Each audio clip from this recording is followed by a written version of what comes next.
को समझो राजा, वेद को समझो राजा का संविधान। अब संविधान का अर्थ राजा कोई करता है कहीं अनुवाद करते समय तो अल्पज्ञ है, वो मूर्ख है, ज्ञान नहीं उसको, आध्यात्मिक ज्ञान नहीं। तो यहां ब्रह्मण्य का अर्थ वेद कर देना ये न्याय संगत नहीं है इस सेंटेंस में। अब देखिएगा 17वें अध्याय के 23वें श्लोक में, ये देखिएगा अध्याय नंबर 17 का पवित्र गीता जी, इन्हीं के शब्दों में 23 में, श्लोक नंबर 23 में, ओम तत्सत इति निर्देश है ब्रह्मण त्रिविध समर्थ है, त्रिविध है समर्थ है, ब्राह्मणा तेन वेदा च यगा च विहिता पुरा। ओम तत्सत, यह 3 प्रकार का ब्रह्मण्य माने, हम ब्रह्मण्य का शब्द अर्थ लेना है इन्हीं से। सच्चिदानंद घन ब्रह्म का नाम कहा है, यानी सनातन ब्रह्म का यू नाम, ये ओम तत्सत नाम है, और ये सच्चिदानंद घन ब्रह्म कहो, सनातन ब्रह्म कहो, ये है ब्रह्मण्य का अर्थ है सच्चिदानंद घन ब्रह्म। अब ये यानी पूर्ण परमात्मा परम अक्षर ब्रह्म।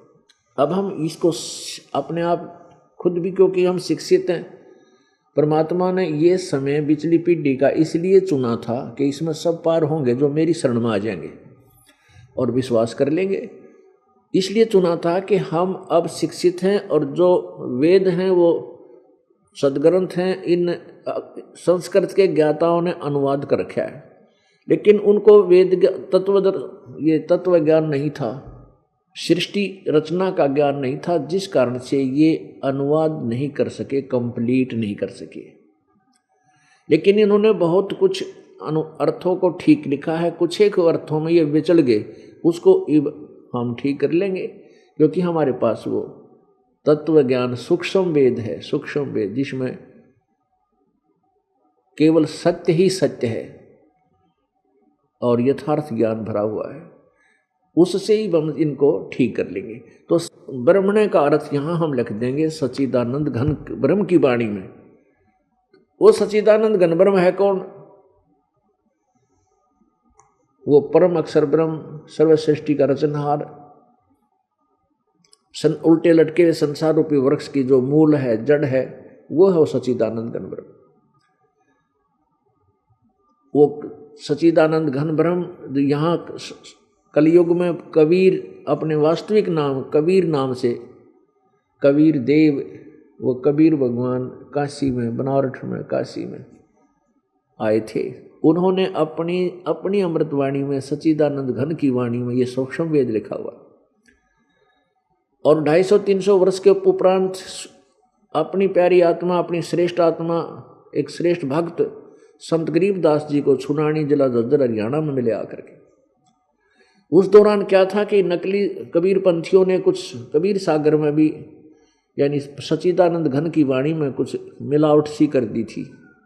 उसको पुनः सुचारू करने के लिए, श्रेष्ठ करने के लिए वो परमेश्वर शो में आए, बना सतलोक से चलकर, और छुडानी में संत गरीबदास जी को मिले। उनको उस प्यारी आत्मा को सचखंड सतलोक लेकर गए, ऊपर के सब ब्रह्मांड दिखाए, और उनके अंदर अपनी व सच्चिदानंद घन की वाणी उनके हृदय में फीड कर दी, और फिर वापस छोड़ जा बच्चा गा मेरे गुण।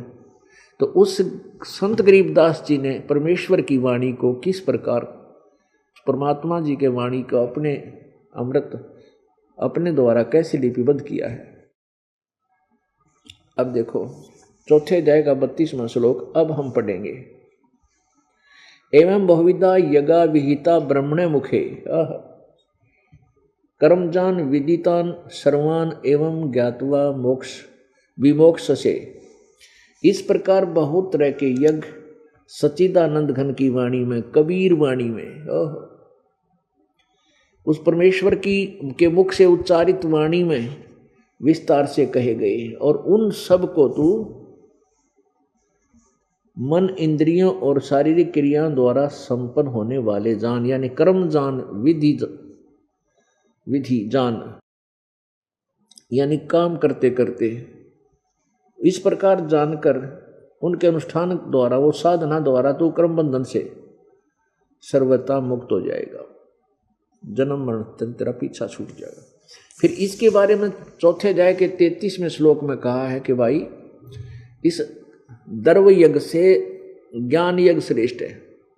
दर्व यज्ञ ये है कि जैसे धर्म भंडारे कर देना, कि गौ धर्मशाला बनवा दिए, कि मंदिर बनवा दिए।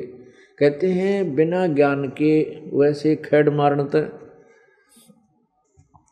वैसे ही मनमर्जी साधनाएं और मनमाने आचरण करने से कोई लाभ नहीं। पहले तू ज्ञान यज्ञ सुन, उस परमेश्वर की सच्चिदानंद घन की वाणी को समझ, तत्व ज्ञान से परिचित हो जो परमेश्वर की वाणी में लिखा। उसके लिए उन तत्वदर्शी संतों की खोज कर चौथे अध्याय के 34वें श्लोक में ये देखिएगा, अध्याय नंबर 4 का श्लोक नंबर पहले 33 दिखाते हैं,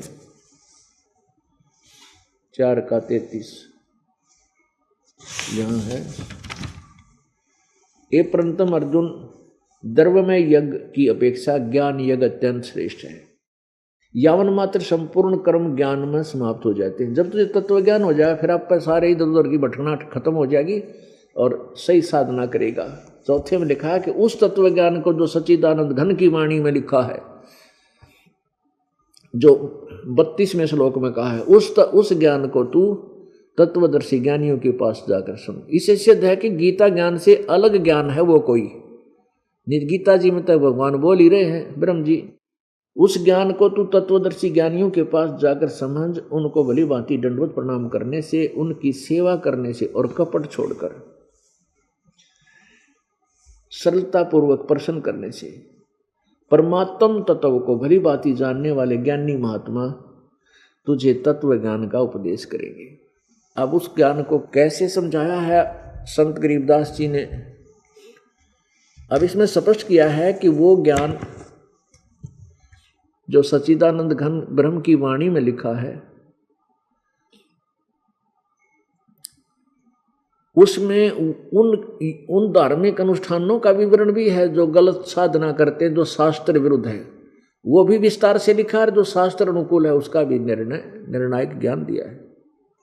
आदरणीय गरीबदास साहिब जी ने परमेश्वर कबीर जी द्वारा प्राप्त उस अमर ज्ञान को कैसे लिखा है, कितना प्यारा वर्णन दिया है। जैसा आपने कल के सत्संग में सुना था कि जब पांडवों ने श्री कृष्ण जी के आदेश से एक यज्ञ किया था जिसमें एक शंख रखा गया था और उसमें यह शर्त रखी थी कि जो सभी देवता, ऋषि, महर्षि, सिद्ध पुरुष सभी आमंत्रित किए जाएं और उनके भोजन खाने से वो शंख अपने आप बजेगा, अपने आप आवाज करेगा। यदि ऐसा हुआ तो यज्ञ संपूर्ण है, अन्यथा यज्ञ संपूर्ण नहीं हुई, संकट मोक्ष, संकट निवारण नहीं होगा। तो उसमें सभी ऋषियों ने, महर्षियों ने, 33 करोड़ देवताओं ने, 12 करोड़ वेद के वक्ता ब्राह्मणों ने, सब ने भोजन खा लिया था, श्री कृष्ण जी ने भी, लेकिन शंख नहीं बजा।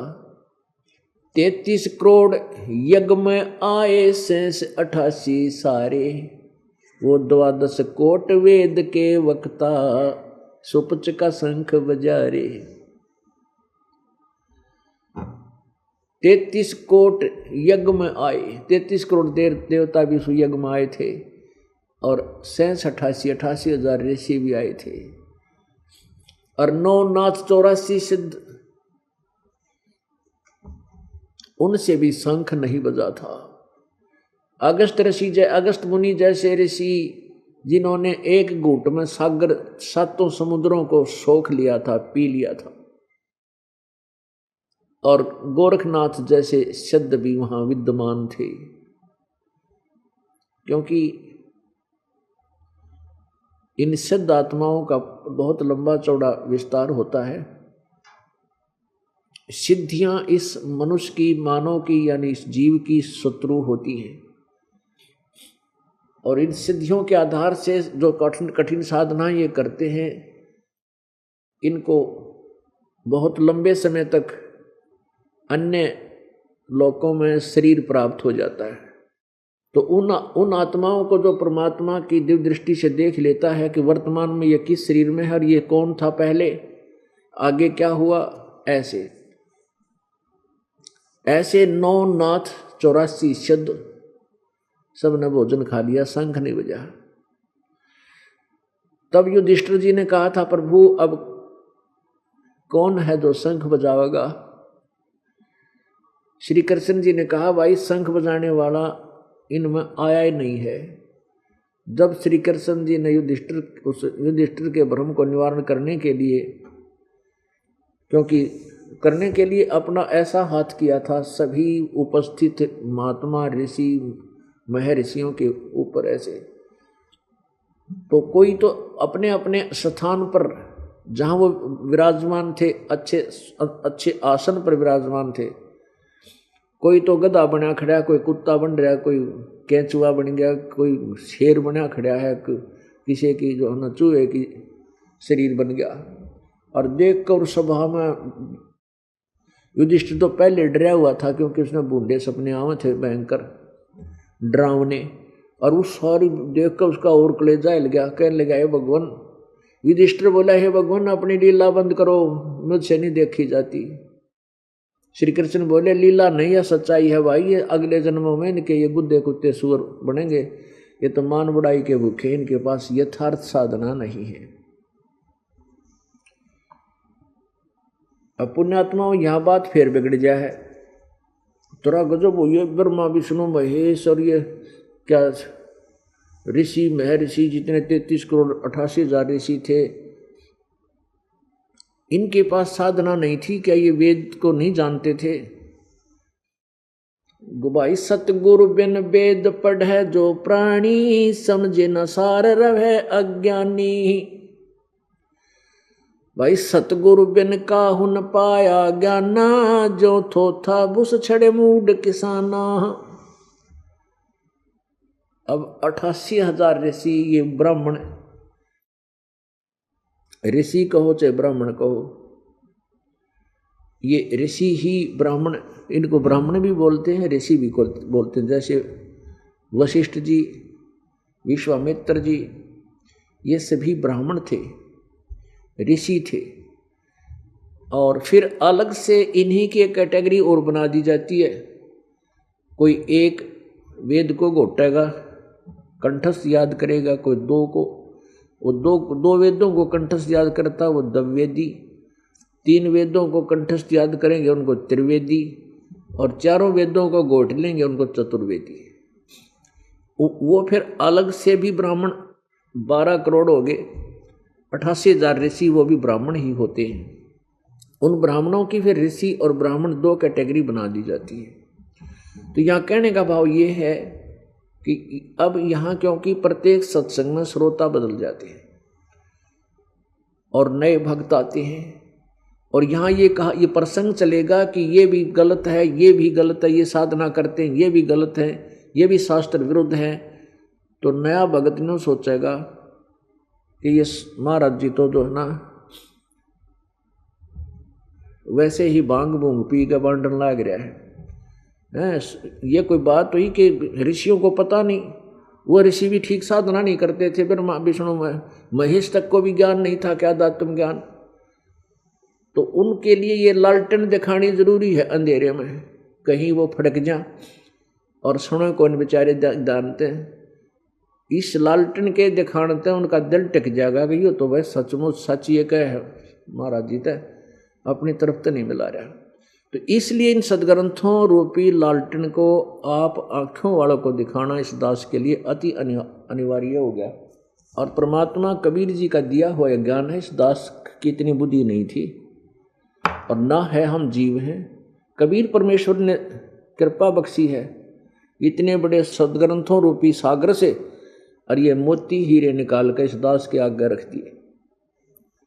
और ये दास ही अपने बच्चों को, परमात्मा के बच्चों को बखेर रहा है, बांट रहा है। और इतना धन है कि जितना खर्चोगे उतना बढ़ेगा। ये देखिएगा श्रीमद् देवी भागवत, गीता प्रेस गोरखपुर से प्रकाशित है। इसके 5 मिनट के सत्संग में सारा क्लियर हो जाए कंसेप्ट, कौन कितना विद्वान था। श्रीमद् देवी भागवत सचित्र मोटा टाइप केवल हिंदी, संपादक हनुमान प्रसाद पोदार चमनलाल गोस्वामी। और ये कहाँ से प्रकाशित और मुद्रित है? प्रकाशक एवं मुद्रक हैं गीता प्रेस गोरखपुर और गोविंद भवन कार्यालय कोलकाता का संस्थान। इसके पृष्ठ 28 पर आप देखोगे भगवान विष्णु जी का ज्ञान, उसने कितना ज्ञान था, वेदों को कितना जाना उसने।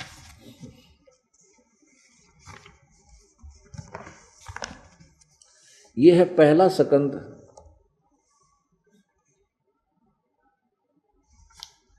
श्री देवी संक्षिप्त देवी भागवत 28 पृष्ठ। नारद जी व्यास जी के प्रश्न का उत्तर दे रहे हैं। नारद जी ने कहा, महाभाग व्यास जी, तुम इस विषय में जो पूछ रहे हो, ठीक यही प्रश्न मेरे पिताजी ने भगवान श्री हरि से किया था, विष्णु जी से। देवादिदेव भगवान जगत के स्वामी हैं, लक्ष्मी जी उनकी सेवा में उपस्थित रहती हैं। ठीक है, वे चराचर जगत के आश्रय दाता, जगत गुरु एवं देवताओं के भी देवता हैं। ऐसे जगत प्रभु भगवान श्री हरि महान तप कर रहे थे, उनकी समाधि लगी थी। यह देखकर मेरे पिता ब्रह्मा जी को बड़ा आश्चर्य हुआ। अतः उन्होंने उनसे जानने की इच्छा प्रकट की। ब्रह्मा जी ने पूछा, प्रभु आप देवताओं के अध्यक्ष, जगत के स्वामी, भूत भविष्य एवं वर्तमान सभी जीवों के एकमात्र शासक हैं।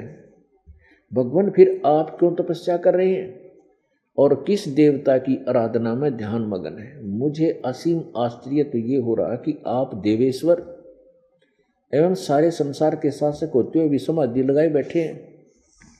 ब्रह्मा जी के विनीत वचन सुनकर भगवान श्री हरि उनसे कहने लगे, ब्राह्मण सावधान होकर सुन, मैं अपने मन का विचार व्यक्त करता हूँ। देवता, दानव, मानव सब यही जानते हैं कि तुम सृष्टि करते हो, मैं पालन करता हूँ और शंकर संहार क्या करते हैं।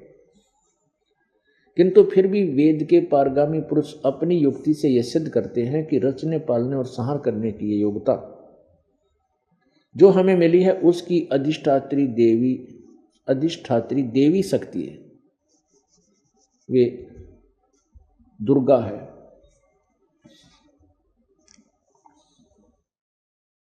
सुवर्त, हम ब्रह्मा जी, हम सभी उस शक्ति के सारे अपने कार्यों में सदा सफल होते आए। सुवर्त, प्रत्यक्ष और परोक्ष दोनों उदाहरण मैं तुम्हारे सामने रखता हूँ, सुनो। यह निश्चित है कि उस शक्ति के अधीन होकर ही मैं, दुर्गा के अधीन होकर ही मैं इस शेष नाग की सैया पर सोता और सृष्टि होने करने के अवसर पर जाग जाता हूँ। मैं सदा तप करने में लगा रहता हूँ। उस शक्ति के शासन से कभी मुक्त नहीं रह सकता। कभी अवसर मिला तो लक्ष्मी के साथ सुखपूर्वक समय व्यतीत करने का सौभाग्य प्राप्त होता है। मैं कभी तो दानों के साथ, राक्षसों के साथ युद्ध करता हूँ। अखिल जगत को भय पहुंचाने वाले दैत्यों के विकराल शरीरों को शांत करना मेरा परम कर्तव्य हो जाता है। और ये 29 पढ़ रहे हम, 29, 28 पहले पढ़ लिया।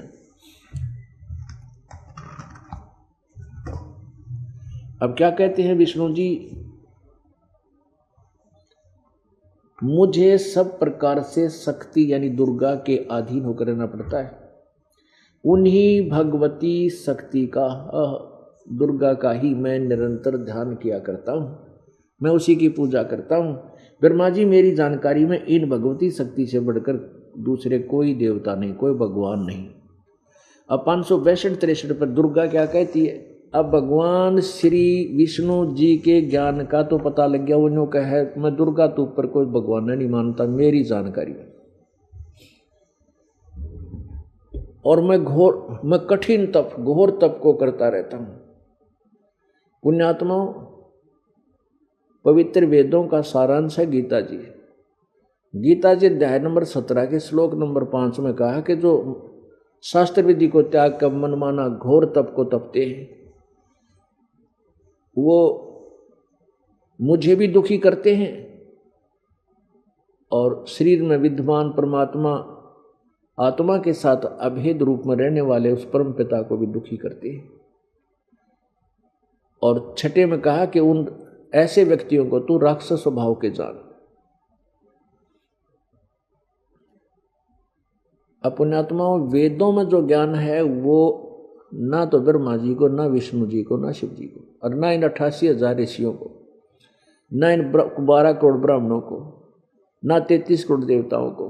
और जब तक वेदों अनुसार साधना हम नहीं करेंगे हमारा कल्याण नहीं हो सकता। और वेद, सभी वेदों को ऑथेंटिक ग्रंथ मानते हैं, सत्य प्रमाणित ग्रंथ मानते हैं।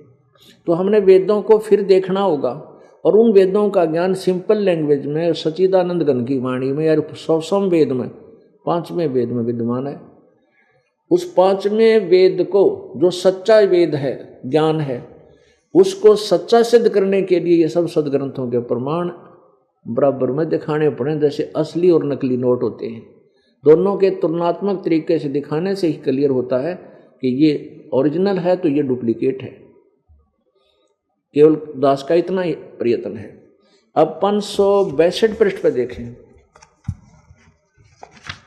अब दुर्गा क्या कह रही है? विष्णु जी तो कह हमें दुर्गा तो ऊपर किसी ने भगवान में ना मानता, और दुर्गा ने कह है कि वो ब्रह्म है, उसकी पूजा करो और सब तो छोड़ दो और कोई लाभ नहीं किसी के करने से। तो देखिएगा ये 7वां स्कंद और प्रश्न नंबर 563 पे है। देवी द्वारा हिमालय को ज्ञानोपदेश, ब्रह्म स्वरूप का वर्णन। अब श्री देवी जी कहने लगी, पर्वतराज इस प्रकार योग युक्त होकर मुझ ब्रह्म स्वरूपा देवी का ध्यान कर। ऊपर तो इसने अपनी साधना बताई, मेरी करत ऐसी कर। यह ध्यान तू आसन पर भली भांति बैठकर ऐतु की भक्ति से के साथ करना चाहिए। और उस ब्रह्म का क्या स्वरूप है? उस ब्रह्म का, अब देखो दुर्गा कहाँ से शुरू होती है? दुर्गा मई माता गावा उस परम अक्षर ब्रह्म की, और भक्ति बताओ है ब्रह्म की। उस ब्रह्म, तत्व ब्रह्म, गीता जी अध्याय नंबर 7 के श्लोक नंबर 29 में गीता ज्ञानदाता कहता है कि अर्जुन, मैं जो तुझे ज्ञान दे रहा हूं ना, कि तत्वदर्शी संतों के पास चार, उनसे वो तत्व ज्ञान समझ ले। वो तत्व ज्ञान इस मेरे ज्ञान पर आश्रित जो हो गया, यानी इस बात ने समझ गया, तत्वदर्शी संतों के पास चला गया, तो फिर वो उस तत्ब्रह्म को जानकर फिर कहते हैं वो व्यक्ति जो तत्ब्रह्म से परिचित है और सकल पूर्ण अध्यात्म ज्ञान से परिचित है, जो उस तत्ब्रह्म से, उस ब्रह्म से, परम अक्षर ब्रह्म से परिचित है और पूरे अध्यात्म ज्ञान से परिचित हो गया और सब कर्मों से परिचित हो गया। इस कर्म का यो फल है, ये नहीं करना चाहिए, ये नहीं करना चाहिए, ऐसा करना चाहिए। तो वो व्यक्ति था केवल जरा मरण के मोक्ष के लिए ही। जरा और मरण, जरा माने बुढ़ापा और मृत्यु, इन दोनों से पीछा छुटवाने की प्रयत्न करता है और संसार की किसी वस्तु की निचा नहीं करता। अब 8वें अध्याय के प्रथम श्लोक में अर्जुन ने पूछा, किम तत्ब्रह्म परमात्मा पुरुषोत्तम, वो तत्ब्रह्म कौन है जिसके ज्ञान से फिर जीव मोक्ष के लिए प्रयत्न करता है? वो कौन है? वो तत्ब्रह्म, वह ब्रह्म कौन है? उस ब्रह्म की क्या परिभाषा है? गीता ज्ञानदाता ने 8वें अध्याय के 3 श्लोक में उत्तर दिया, वो परम अक्षर ब्रह्म है। अब वो तत्व ब्रह्म, उस ब्रह्म का स्वरूप बताया जाता है। अब दुर्गा शुरू कर रही है उस ब्रह्म से, यानी परम अक्षर ब्रह्म की तरफ संकेत कर रही है। उसकी सारी जो है ना मेरिट्स उसी के बता रही है, गुण उस परम पिता के। आखिर में भक्ति कहती है ब्रह्म की कर, ओम उसका नाम है। यहां बिजली गिर रही है सारे अज्ञान की। अब वेदों को ना समझ कर ऋषियों ने हठ योग किए, वेदों से ले लिया ओम नाम है पूर्ण परमात्मा का, है ये ब्रह्म का, इस करके उन्होंने ओम नाम जप्या। साथ में हठ योग यानी तप कर लिया। तप ले लिया ब्रह्मा जी को जो आदेश दिया था कमल के फूल पर बैठे हुए को, किसने? काल भगवान ने गुप्त वाणी, आकाशवाणी की थी कि तप करो, तप करो। 1000 वर्ष तक ब्रह्मा ने तप किया, फिर कहने लगा तू सृष्टि करो। अब पहले उनको तप करवा कर बैटरी चार्ज करवा ली, सिद्धियां भर ली। अब वो सिद्धियां आ गई तो फिर उनको रिमोट से कहने लगा सृष्टि करो। ऐसे ही विष्णु जी ने 12,000 दिव्य वर्ष तक तप किया, विष्णु जी ने, और फिर उसको कहा तू सतिथि करो। उनने की बैटरी करवा कर चार्ज, रिमोट कॉल ब्रह्मा अपने हाथ में रखता है। तो वो तप तो ले लिया ब्रह्मा जी से कि ब्रह्मा जी ने सोचा ये पूर्ण परमात्मा ने आकाशवाणी की है, तुम तप करो। और वेद में ले उसने बाद में वेदों को पढ़ा, उसमें ओम नाम का जाप। तो उन्होंने अपने सिद्धांत की, अपने सत्र की थ्योरी इन पुराणों में बोल दी। ऐसे ही दुर्गा ने अपने सत्र का ज्ञान पुराणों में दे दिया। ब्रह्म उस वेदों को नहीं समझ सकी। अब देखो क्या बताती है। अब ये वही 562 पृष्ठ है, 562 पृष्ठ श्री देवी भागवत और 7वां स्कंद और 36वां अध्याय प्रारंभ हो जाता, 35 यहाँ खत्म होगा। 36वें अध्याय में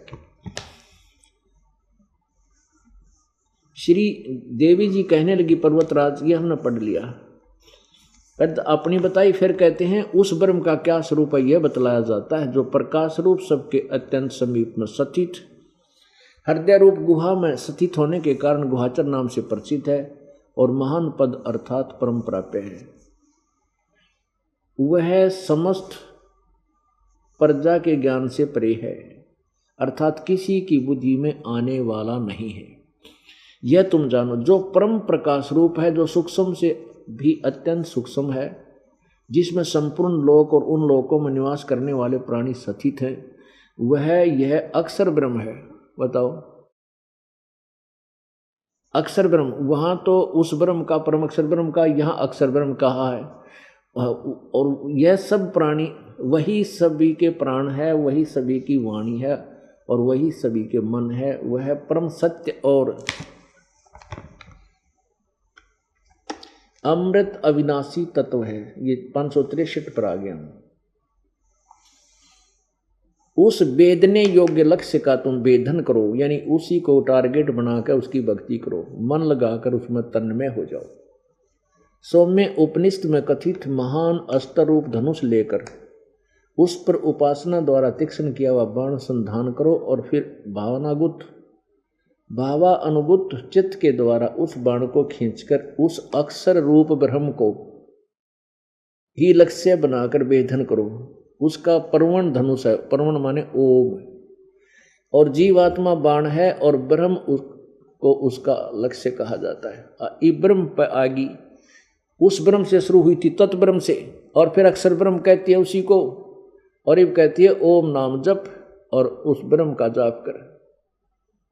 ब्रह्म को टारगेट रख, आगे देखो।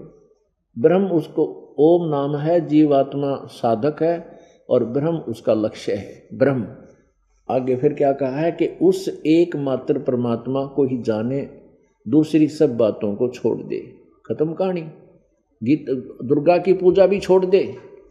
और यहां देख, वह यह सब का आत्मा ब्रह्म, ब्रह्मलोक रूप दिव्य आकाश में स्थित है। वो दिव्य ब्रह्मलोक में रहता है। अब देखो, देवी ने फाइनल कर दिया, तुम ब्रह्मलोक, वो ब्रह्मलोक में रहता है, उसकी पूजा करो। ओम नाम है।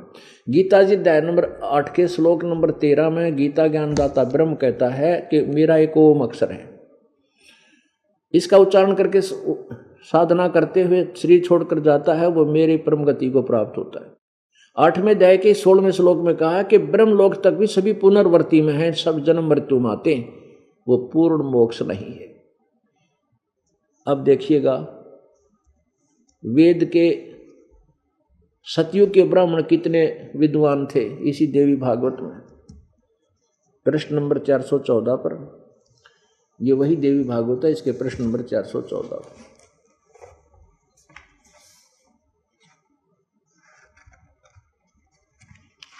ये देखो,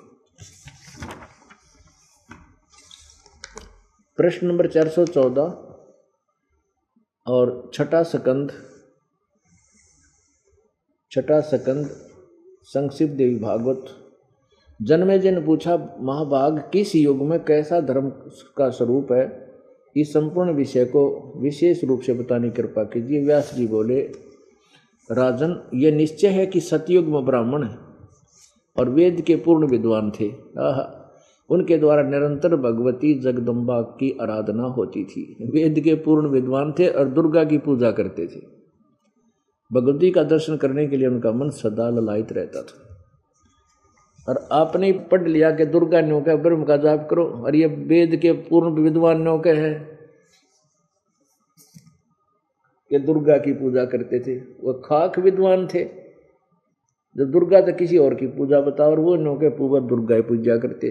तो यहां परमात्मा ने कहा है भाई 33 करोड़ उस यज्ञ में आए, 88 सारे, वो 12 कोट वेद के वक्ता, उस सुपच का शंख बजारे। सुपच सुदर्शन, उसमें सुपच जाति होती थी, जैसे शूद्र वर्ण में जैसे आजकल शेड्यूल कास्ट कहते हैं, तो उसमें कई जातियां होती हैं, जैसे चमार जाति, वाल्मीकि जाति, जुल्हा जाति। तो वाल्मीकि जाति में वो सुदर्शन नाम के एक संत भक्त परमेश्वर कबीर जी के इस तत्व ज्ञान से परिचित थे। और उस समय कबीर परमेश्वर, कबीर देव पूर्ण ब्रह्म परम अक्षर ब्रह्म करुणा में नाम से प्रकट थे, जैसे कलयुग में कबीर नाम से प्रकट थे। उसके ज्ञान से परिचित होने के बाद उस तत्व, उस सत्य नाम का जाप करते थे, जिससे उनमें वो शक्ति थी। तो कहते हैं उस सुपच का शंख बजा रे, उस सुपच का शंख बजा रे। अब उसी का वर्णन अब चलेगा, जो सच्चिदानंद घन की वाणी में विशेष ज्ञान दिया है। उसके विषय में क्या बताया है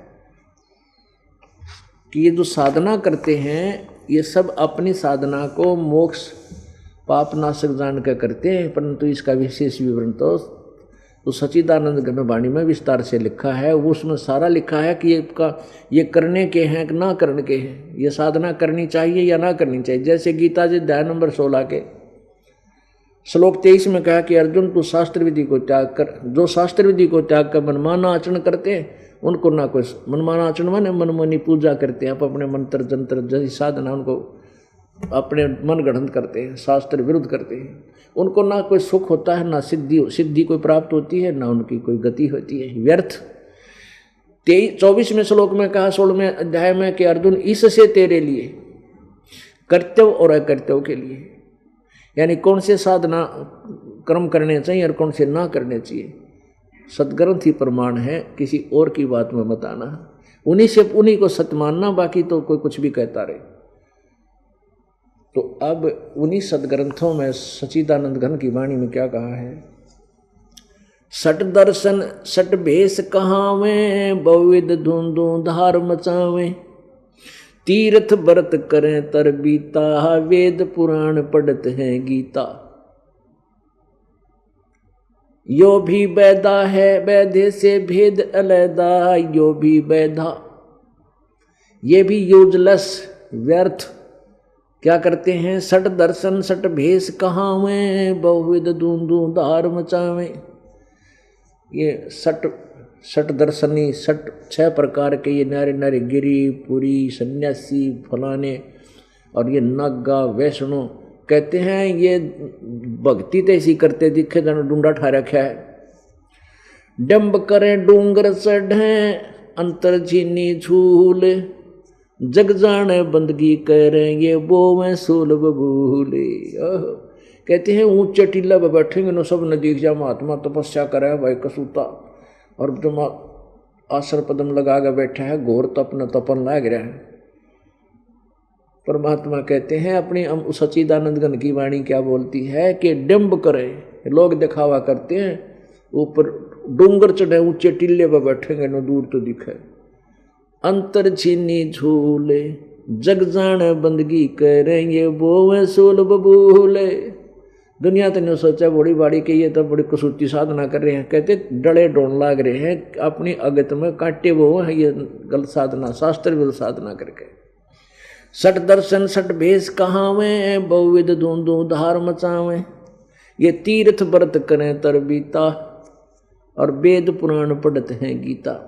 जैसे 12 कोट वेद के वक्ता और उन्हें वेद का ज्ञान भी कोई ना कंठस्थ कर लिया, गोट भी लिया और सुनान भी लाग गए, औरों को सुना भी रहे और स्वयं ज्ञान नहीं उसमें लिखा क्या है। ओए होए, ये है वो सच्चिदानंद घन की वाणी जो परमात्मा ने अपने सिंपल लैंग्वेज में लोकोक्तियों के माध्यम से, कविताओं के माध्यम से, कविताओं के माध्यम से, शब्दों के माध्यम से, दोहों के माध्यम से बोल रखी है। यो भी बैदा है बैदे से भेद अलहदा, यो भी बैदा, ये भी व्यर्थ है। जैसे तीर्थ नान जाते हैं और तेरा गजब भैया। परमात्मा कहते हैं तीर्थ कर कर जगमुया उड़े पानी नहाए, राम नाम जप्या नहीं काल घसीटे जावे। तीर्थ करते फिरते हैं, ये काल ना उल्टे रास्ते ला रखे। अब पुण्यात्मा एक तीर्थ है सरस्वती संगम तीर्थ, उसके विषय में ब्रह्मा पुराण में लिखा है कि एक पुरूरा नामक राजा था सिद्धि युक्त, वो ब्रह्मा जी के दरबार में पहुंच गया। वहाँ नाच गाने हो रहे थे और वहाँ ब्रह्मा जी की सुंदर लड़की सरस्वती बैठी थी। उन दोनों के मन में दोष आ गया। राजा ने अपनी एक नौकरानी से पूछा कि ये सामने कौन बैठी है। उसने बताया कि ब्रह्मा की बेटी है या सरस्वती। उसने उसके द्वारा उससे कहा कि ये मुझसे मिल, इसको कहो मेरे से मिले। उसने स्वीकृति देती, अपने पिता से छुपकर वह लड़की और पुरवरा राजा के साथ एक नदी के किनारे वो लग गई, अपना वहाँ विलास करने लगे। कई हजार वर्ष तक उन्हें बकवाद करी। एक दिन ब्रह्मा ने देख लिया, उसने श्राप दे दिया, वह नदी बन गई। नदी के बन गई, नदी में डूब कर मर गई होगी वह। कहते वहाँ उस तीर्थ पर बैठ कर और फिर पुरवरा ने साथ वो करी, भक्ति करी, और वो सब मनोकामनाओं को पूर्ण करने वाला तीर्थ है। वो टट्टू तीर्थ है। बता, उसने साधना के करी होगी, गंदी वासना से साधना की होगी उसी दुष्ट कर्म को के आशा में। तो इस तरह बता, वहां धक्के खानते हैं कोई साधना, उस तीर्थ वो तीर्थ बन गया। बता, अरे तेरा गजब हो। इसी बकवाद लिख रखी। कहते एक बार सूर्य की पत्नी और अपने पति से छुपकर घोड़ी रूप धारण करके जंगल में साधना करने लगी। कुछ दिन के बाद सूर्य ने पता लगा, देवता है यो, आग का गोला नहीं, एक और देव है। उसको पता लगा तेरी पत्नी वहां घोड़ी बनी खड़ी है, घोड़ा रूप धारण करके वहां पहुंच गया। अरे तेरा गजब। जहां मिला उस उड़ा सारी घोड़ा रूप में बकवाद करी, वहां ये पैदा हुआ। और कहते हैं वो फिर वो तीर्थ बन गया, टट्टू बन गया तीर्थ। वहां जाए तो मिला वो फिर लाभ हो जाए, ये मोक्ष हो जाता है। तो ये ऐसे तीर्थ बताए। तो वहां जाने से क्या लाभ? प्रथम दिन कथा न सुन ले तो आदमी मलिन बुद्धि का हो जा, अंतःकरण गिर जा कति इंसान का। इन तीर्थों की कहानी पढ़ के देखो आप। कुछ एक ऐसे तीर्थ हैं, जैसे एक तीर्थ है राजा जनक ने वहाँ अनुष्ठान किया, यज्ञ किया, बहुत बड़ा धर्म किया। कहते हैं वहाँ उसका ये नाम पड़ गया, वहाँ जाने से बड़ा कल्याण हो जाए। नहीं, वो जनक तीर्थ यहाँ है बरवाड़ा आश्रम में, यहाँ जहाँ बैठ कर साधना कर लेंगे उस साधना का फल है, स्थान से नहीं। वो साधना कितने बैठ के कर लो, लेकिन हो मर्यादा अनुसार। तो वो इस तरह क्या बताते हैं, सट दर्शन सट भेष कहाँ में, बेख मारे न्यारे न्यारे इनके प्लाटून बन गई। ये वैष्णो साधु है, यो नागा साधु है, ये कनपाड़ा है, यो नाथ है, यो सन्यासी है, यो पुरी है, ये गिरी है। ये छठ सट सट 6 प्रकार के छठ दल और तीर्थ व्रत करें तरवीता और वेद पुराण पढ़ें सब गीता। अब गीता जी का पाठ जरूर करें, ज्ञान कति नहीं इसमें क्या लिख रखा है। अब पुण्यात्माओं, एक व्यक्ति बूढ़ा हो गया, 60 साल की उम्र में उसका छोरा हो गया। 60 वर्ष की उम्र हुई जब उसका एक लड़का हो गया, 12 वर्ष का होया, उसने 12-14 वर्ष का होया, इतना उसने चिंता होगी कि तू मर जाएगा, तेरा बेटा वो किसान था, तेरा पुत्र जो है किसान के कार्य से अपरिचित रह जाएगा, कहीं ये भूखा ना मरे। इसलिए उस वृद्ध ने सोचा कि मेरा बेटा युवा होकर इस मेरे द्वारा लिखे हुए अपने खेती के अनुभव को पढ़ लिया करेगा। उसने एक बही में अपना पूरा विवरण प्रत्येक क्रॉप का, प्रत्येक फसल का लिख दिया। इसमें किस समय पहले पानी देवे, किस तरह उसको संवारा है, कितना बीज एक एकड़ में बो है और किस प्रकार बेटा उसने काटे पीटे ऐसे करे। और बूढ़े ने बुद्ध जब बार बार ये कहता था, बेटा जब तो युवा होए मेरे द्वारा लिखे गए इस अनुभव को पढ़ लिया करिए और इस अनुसार तू अपनी खेती करिए, तू अपना मार नहीं खाओगा अपने व्यवसाय में। अब वो बूढ़ा वृद्ध की मृत्यु होगी और उस पुत्र ने पिता की आज्ञा अनुसार उनके द्वारा लिखे लिए लेख को और जुबानी याद कर लिया, बार बार गोट के और रोज पढ़ रहे और करे उस तरह है नहीं जो उसमें लिखा है, उस तरह नहीं कर रहे हैं जो गीता जी यानी उस लेख बही में लिखा था उस पिता ने अनुभव। तो वो क्या कर रहा है, वो डलेड हो रहा किसान का पुत्र, वो भूखा मरेगा, उसको कोई लाभ नहीं। अब जैसे पवित्र गीता जी अध्याय नंबर 6 के श्लोक नंबर 16 में लिखा है कि अर्जुन ये साधना है, योग माने साधना, ना तो गणा खाने वाले की और ना बिल्कुल ना खाने वाले की, अर्थात जो व्रत रखते हैं उनकी कति सफल, ना ज़्यादा सोने वाले की, ना नरे जागने वाले की, ये सफल नहीं होती। अब देखिए पवित्र गीता जी, अब सौसम वेद के साथ सच्चिदानंद घन की वाणी यानी उस सूक्ष्म वेद के तुलना साथ सदग्रंथों की तुलना भी करनी पड़ेगी, जिससे आपने ये जच्चा कि परमात्मा ने जो बोला कबीर जी ने वो भी सत्य है, वो 100% सत्य है, क्योंकि गीता भी प्रमाण दे रही है। देखो श्रीमद् भगवत गीता जयदयाल गोविंद का इसके अनुवादक है, अध्याय नंबर 6 का और श्लोक नंबर 16। ये देखिए अध्याय नंबर 6 और श्लोक नंबर 16।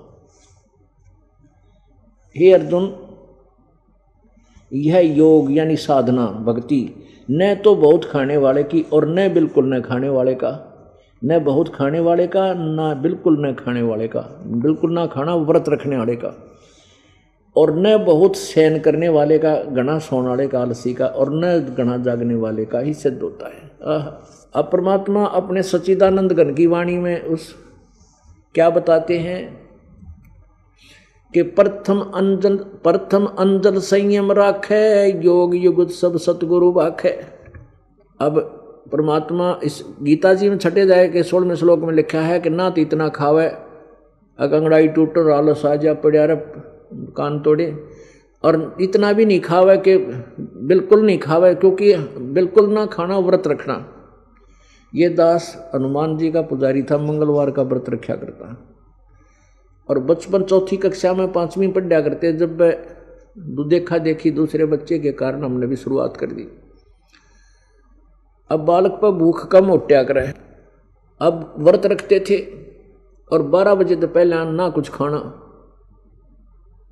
तो अब स्कूल चले जाते, छुट्टी होती 1-1:30 बजे, आते इतना घर में 2 बज जाते, तो वो अनुमान याद ना रहा करता, रोटी याद रहा करती, कब 12 बजेंगे, कब छुट्टी की घंटी बज जाएगी, यार घर जाते रोटी माँ शक्कर भी होगी गुड़ देवेगी, यानी इस तरह याद रहा करती, भगवान ना याद रहता भूख में। तो इसलिए कहा है कि इतना भी नहीं खा, बिल्कुल भी ना खावा कति कोडा हो जा, उसका फायदा क्या। प्रथम अंजल संयम रखे, अन्न और जल का संयम माने संतुलित भोजन आहार करे, घना भी नहीं खावे थोड़ा भी नहीं खावे, बिल्कुल ना खाना भी व्यर्थ है। और योग लक्षण सब सतगुरु भाखे, सतगुरु यानी तत्वदर्शी संत बतावेगा इन बातों को। तो यहाँ क्या बताया है उसी को फिर लेते हैं, ये क्या करते हैं। षट दर्शन सब भेद कभावे, बहुविध धुंधुधार मचावे, तीर्थ व्रत करे तर बीता, ये वेद पुराण पढ़ते हैं गीता। अब गीता पढ़े वेद पढ़े, उसमें लिखा क्या है कति नहीं जानते, फिर क्या फायदा उसके पढ़ने का। ये तो किसान वाले बालक की तरह घूट रखे उन्हें। 4 संप्रदा 52 द्वारे, जिन्हों नहीं निज नाम विचारे। ये 4 संप्रदाय, जैसे आपने इन आचार्यों शंकराचार्यों की 4 संप्रदाय पढ़ी होंगी, मठामनाय में दिखाया था 11 अक्टूबर को। तो कहते हैं 4 संप्रदा और 52 द्वारे, जिन्हों नहीं निज नाम विचारे, यथार्थ नाम के आसपास नहीं, उन 4 नाम ले रखे, वो भी उपनिषदों से, महावाक्य, तत्वमसि, अयम ब्रह्म आत्मा, अहम आत्मा, अयम आत्मा ब्रह्म, और प्रज्ञानम ब्रह्म, अहम ब्रह्मास्मि। बताइए, ये मंत्र जाप करें। और उन्हीं देवी देवताओं को पूज रहे हैं जिनकी गीता जी में मना है, देवता पूजना मना किया हुआ है। जो देवताओं की पूजा करते हैं उनके पास चले जाते हैं, मोक्ष नहीं। और अपने उस पुण्य को समाप्त करके फिर 84 लाख योनियों में आ जाते हैं। ये अविधि पूर्वक है शास्त्र विरुद्ध साधना, देवताओं की पूजा। और हमारे शंकराचार्य जी देवताओं की पूजा करें और करवाएं। तो यहाँ क्या बताते हैं, 4 संप्रदाय और 52 द्वारे, जिन्होंने ही निज नाम विचारे। उन्होंने वास्तविक मंत्र पर विचार नहीं किया। माला घाल हुए हैं मुक्ता, सटदल उवा बाई बकदा। माला घाल के, इसी बड़ी माला घाल लेंगे, मोटे मोटे मुड़ियाँ गिराड़ा तीन लटकन तिलक चालक ला के, क्योंकि माला घाल के हो गए मुक्त। माला घाल हुए हैं मुक्ता, और सटदल उवा बाई बकदा। उवा बाई का ज्ञान इनके पास यथार्थ ज्ञान नहीं। अब आप देख लो, ब्रह्मा विष्णु महेश तक उवा बाई बोलने लाग रहे। इन निचलिया का तक कहना ही क्या है। बैरागी बैराग न जाने, बिन सतगुर नहीं चोट निशाने। बैरागी बन के घर छोड़ दिया, तड़फ भी होगी भगवान पाने की, सतगुरु मिला नहीं। कहते बिना तत्वदर्शी संत के बिना निशाना पर चोट नहीं लग गई, यानी सही ज्ञान नहीं मिला और मोक्ष नहीं हो सकता। बैरागी बैराग न जाने, बिन सतगुरु नहीं चोट निशाने। 12 बाट बिटम बिलोरी, सट दर्शन में भक्ति ठगोरी। इन सट दर्शनियों में ठगी की भक्ति है, यानी अपना जन्म नाश करने की भक्ति है, वास्तविक भक्ति नहीं। यो भी बैदा है बैदे से भेद अलैदा, यो भी बैदा, इससे अलग है वो भक्ति वास्तविक। सन्यासी 10 नाम कहावें, शिव शिव करे न संशय जावें। निर्वाणी ने कच्छ निस्तारा, भूल गए वो ब्रह्म द्वारा। अब सन्यासी हैं 10 नामी, कहते हैं ये सन्यासी 10 नाम कहावें, और शिव शिव करें ना संशय जावें। शिव की भक्ति करें, संशय सब कहनो, फिर भी को भगवान तो है ही नहीं, जीव ही ब्रह्म है, परमात्मा निराकार, और शिव की भक्ति करें। सारे संशय के वहाँ डाउटफुल है, वो उनको क्लियर ज्ञान नहीं है। निर्वाणी ने कच्छ निस्तारा, भूल गए हैं ब्रह्म द्वारा। वो ब्रह्म साधना ही भूले बैठे, उनको ब्रह्म की साधना का भी ज्ञान नहीं है। यो भी बैदा है बैदे से भेद अलैदा, यो भी बैदा। सुन सन्यासी कुल क्रमनासी, भंग में प्योंदी भूले धोंदी। छलछिद्र की भक्ति ना कीजे, आगे जवाब कहो क्या दीजे। ये छलछिद्र की भक्ति यानी कपट, ये शास्त्र विरुद्ध साधना मत करो भाई, आगे जवाब भी देना भगवान के दरबार में। ब्रह्म कर्म भैरव को पूजे, सब सत सब साहिब नहीं सूझे। माला मुक्ति कक्कड़ हुक्ति, ही बाना भौड़ी भांग बसौड़ी। यो भी बैदा है बैदे से वेद अलैदा, यो भी बैदा। जति जलाली पद बिन खाली, नाम न घोरा, नाम न रत्ता घोरी गत्ता। यो भी बैदा है। बैरागी सन्यासी सेवड़े, तन पर छार लगावे हैं। 5 नार 25 लड़के, धुंधु धार मचावे हैं। सन्यासी बैरागी सन्यासी सेवड़े, ये तन पर छार लगावे हैं, छार माने राख। और 5 नार 25 लड़के, ये धुंधु धार मचावे हैं। अब देख कितनी प्यारी व्याख्या है उस सच्चिदानंद घन की वाणी में। उस 5वें वेद में निर्णायक ज्ञान कितना प्यारा है, पर अंतर इतना वो संस्कृत में है, ये केवल सिंपल लैंग्वेज में है। ज्ञान उससे भी 21 वेदों और गीता के ज्ञान से भी आगे और निर्णायक बिल्कुल विस्तार से है इसमें।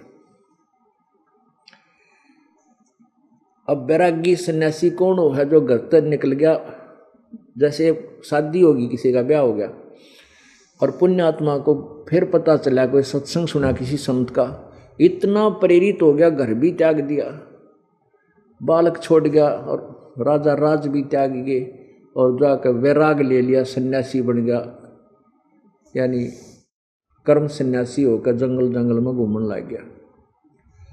अब परमात्मा ये यहाँ ये बता, कत्तीस एक लंगोट ले लिया शरीर पर और कपड़ा नहीं, सारे पर राख मसड़ ली।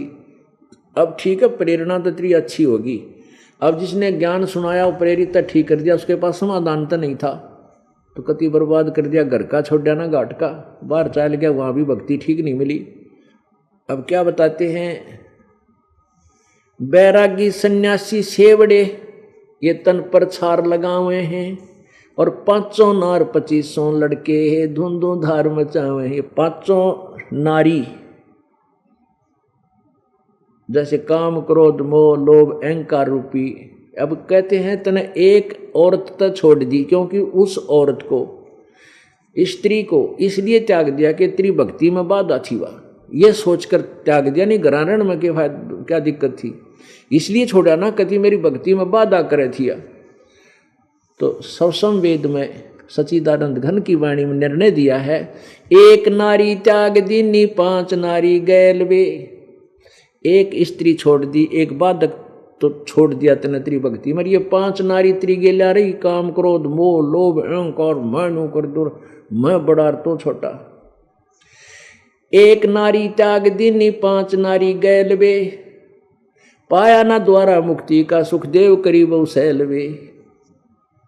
सुखदेव जी ने भी, सुखदेव ऋषि ने, कहते हैं वो भी सन्यासी बनकर स्वर्ग तो ही घूमया करता, और भी पता नहीं कहाँ हवा में उड़ जाया करता सिद्धि तय। कहते पाया ना द्वारा मुक्ति का, वो मोक्ष मार्ग नहीं मिला उसको।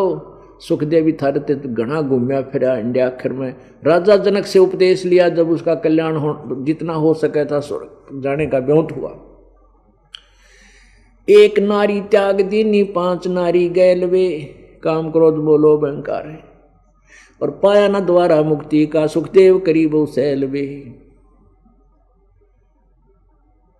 और ऐसे सुखदेव जैसे ऋषि भी फिर गधे की योनि में जाते हैं, यह साधना करके। कहते हैं सुखदेव ने 84 भुगती बना पजावे खरवो, तेरी क्या बुनियाद प्राणी तू पेंडा पंथ पकड़वो। ओह